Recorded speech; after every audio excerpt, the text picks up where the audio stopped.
I say to the Americans, have you seen these seals before? They say, no. I say, but they've been on your dollar since 1933.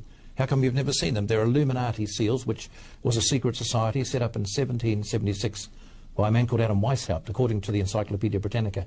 Now, Weishaupt was an ex-Jesuit priest who had an aim, was to put Lucifer on the throne of the world. And on the back of the dollar here, you see the seal on the left-hand side, and there's an eye in the triangle, which many Americans presume to be the eye of God, but it's not. It's the eye of Horus in Egyptian mythology, now called the eye of Lucifer or Satan. Now, we can establish that fact because the God that we serve does not have one eye, of course. He's not a cyclops. It says the eyes, plural, of the Lord run to and fro throughout the earth. Anybody who is familiar with witchcraft will know that that eye, when you open it a little bit, is the eye of psychic knowledge. When you open it completely and it is illumined, as this one is, it is the eye of Lucifer himself, who is the god of Freemasonry, the god of witchcraft, and the god of the occult or esoteric practice. Then you have the 13 layers of stone on the pyramid, and people should be asking the question, what is an Egyptian pyramid doing on the back of an American dollar? What link-up is there between America and Egypt? The answer is none at all, except in the field of the occult. And I discovered that the 13 layers of stone there stand for the 13 layers in Freemasonry, which is very much involved in this plan to set up the Novus Ordo Seclorum, which is a one-world government.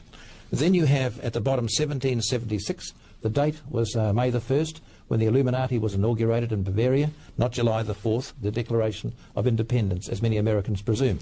The two words at the top, Annua Chaptus, stand for announcing the birth of, and down the bottom, Novus Ordo Seclorum. The word novus in Latin stands for new. The word ordo means order, and the word seclorum is where we get our word secular from, the absence of God.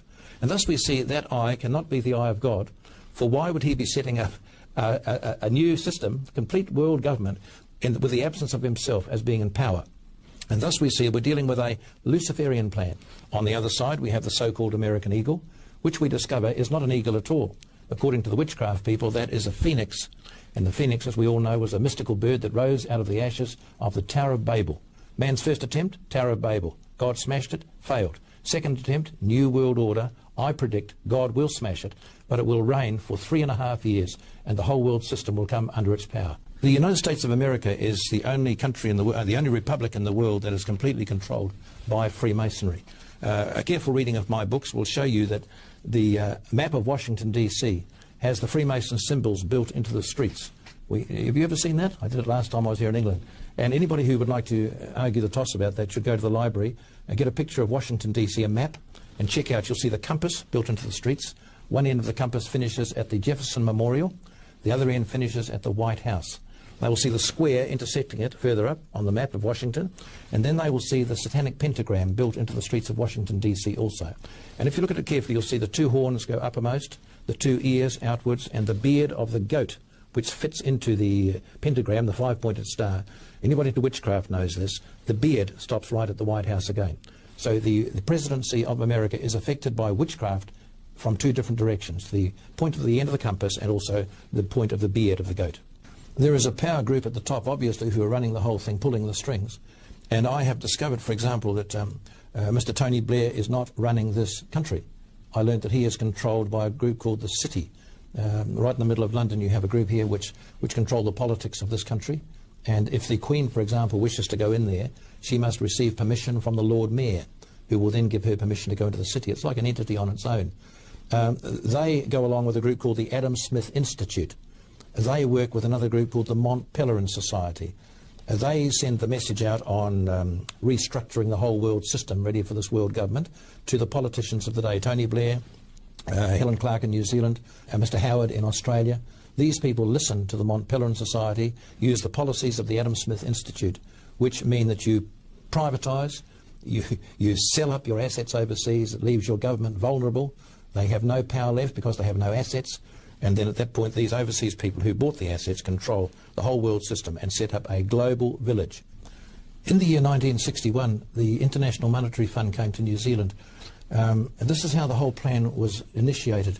They were involved in this plan, and the plan was to lend every country money and then make those politicians of the day sign conditions which would later be fulfilled.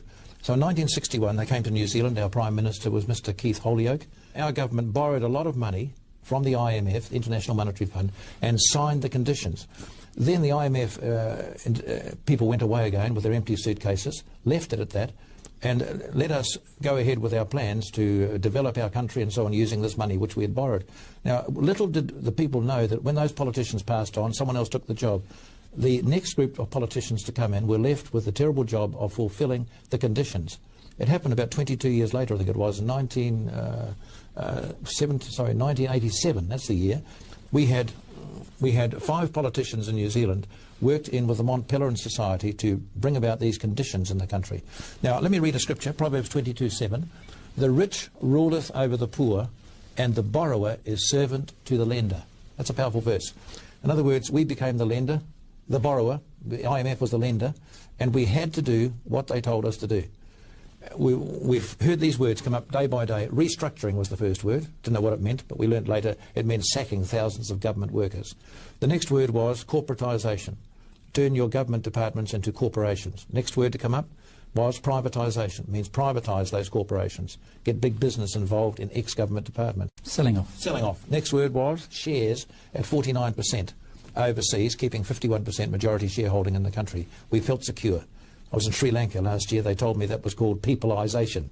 Every country's got their own little catchword, you see. Peopleisation makes the local people feel secure in that they have 51%. Very cleverly, a little stock market crash in New York, which lasts for 24 hours, frightens the peopleisation people. They sell their shares to the other guys, and the other guy's shareholding goes up to over 51%. At that point, what was owned by your country, paid for with your father's tax money, your grandfather's tax money, now goes into overseas hands, never to return again. So the key word, when you see privatisation, you add another word to it, and the word is goodbye, and the other word is forever. You will never see it again. Then they bring investors in, of course, because you've lost your assets and you've paid off the IMF with the money you've made. You've got nothing left, no assets, no money. Investors come in and buy up the rest of your country. This is globalisation, to set up a global